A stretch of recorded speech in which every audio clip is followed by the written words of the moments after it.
Peyton Manning's neck injury is a lot worse than we thought. Injuries galore in punt returns, kickoff returns galore. And Jaws has something in his mouth.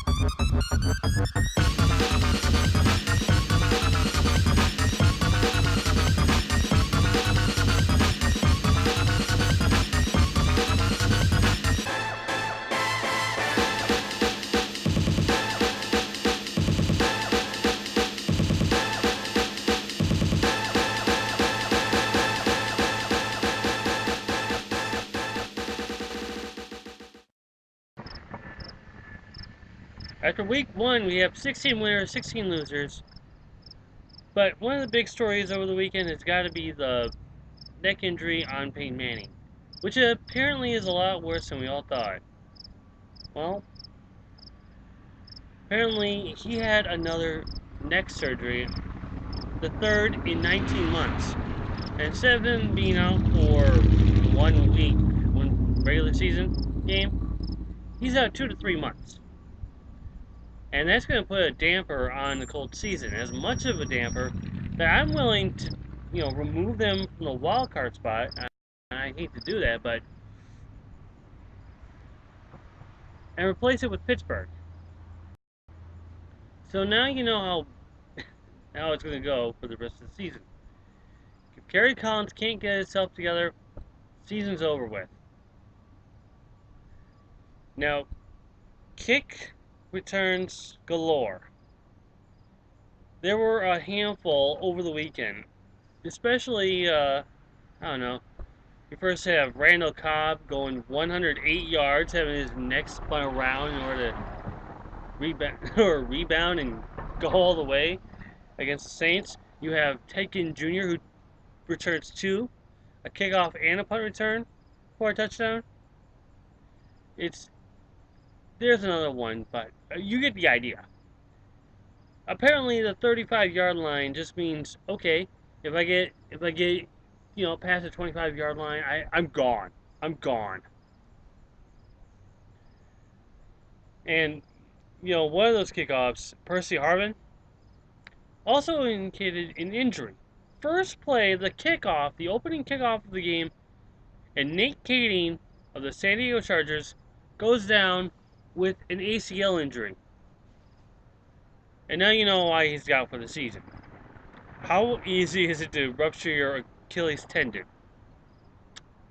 Pretty easily, if you ask me. Now, the other thing, I have my come on man's of the week. I could go with the Seahawks special teams. But no, I am going with Ron Jaworski. Who is that guy? He's one of the color commentators of ESPN's Monday Night Football. Monday night, again, between the Patriots and the Dolphins, he muttered the S word in regards to Chad Henne's performance. The S word being, I'm not going to say it, but let me just put it this way. It relates to this.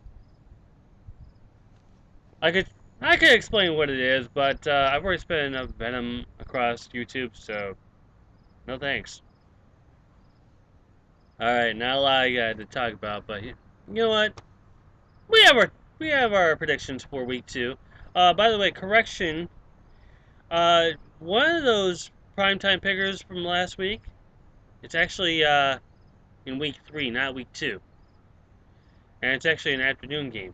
And that game I'm talking about is the Panthers and the Jaguars. It was supposed to be the Rams and the Giants, but since you guys have voted for the Monday night game, that's what we're going to go with. So here are my picks for week 2 of the 17-week season.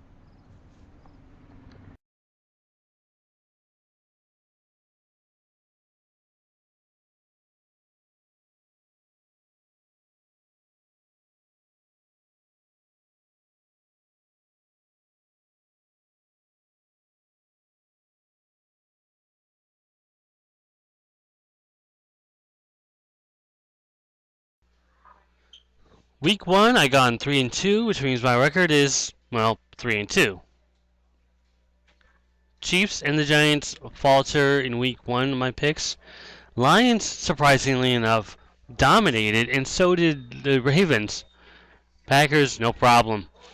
So let's go on to week 2, and we go with the AFC here, and we have the a South versus North battle as the Peyton Manning list Colts take on the Browns at the home of Super Bowl 46, Lucas Oil Stadium. And how effective is this without Peyton Manning at the helm? And they have Kerry Collins. Very effective. As a matter of fact, so effective. Browns in a close, not close defensive battle, 19-14 against Indy. We stick in the AFC as the Bengals go to Denver, and despite whoever is behind the center, what matters is the defense, and that's what it's going to dominate against the Broncos' offensive line and their running game. No need to hoof on up Denver if you're not going to face them. Bengals 24-20. Going to the NFC now. And it's the East-West battle between the Cowboys and the Niners at Candlestick Park, which was once called Monster Park, which was once called 3Com Park, which is still the home of San Fran. And with Jim Harbaugh, we've already seen that he can actually do coaching pretty well. So well, I can already say Tony Romo's got to be in trouble. Well, not really in trouble, but still. It'll be a close matchup as well. 27-21 San Francisco. My upset special, North and South.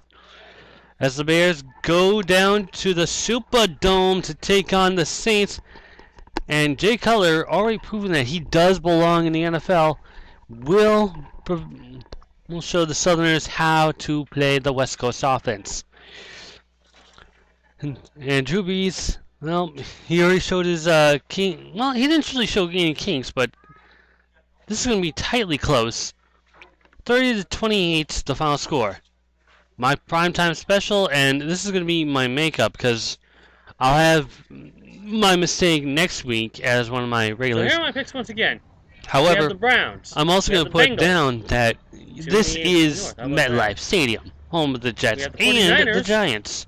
By upset special. And the Rams, the Bears, with all the injuries that they've had last week, it's going to really haunt them as they lose 28-10 against the G-Man.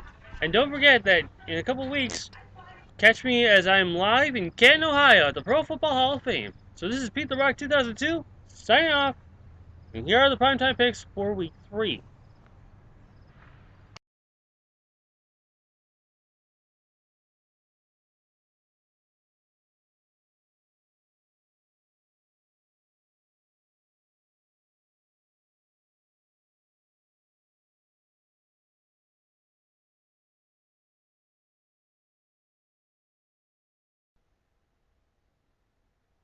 Week 3, we have 2 matchups on Sunday night and Monday night. We first start off with a North versus South in the AFC as the Pittsburgh Steelers go to Lucas Oil Stadium to face Peyton Manning. Oh, wait, that's right. Peyton Manning's out. Kerry Collins and the Indianapolis Colts. That'll be on Sunday night on NBC. As for Monday night on ESPN,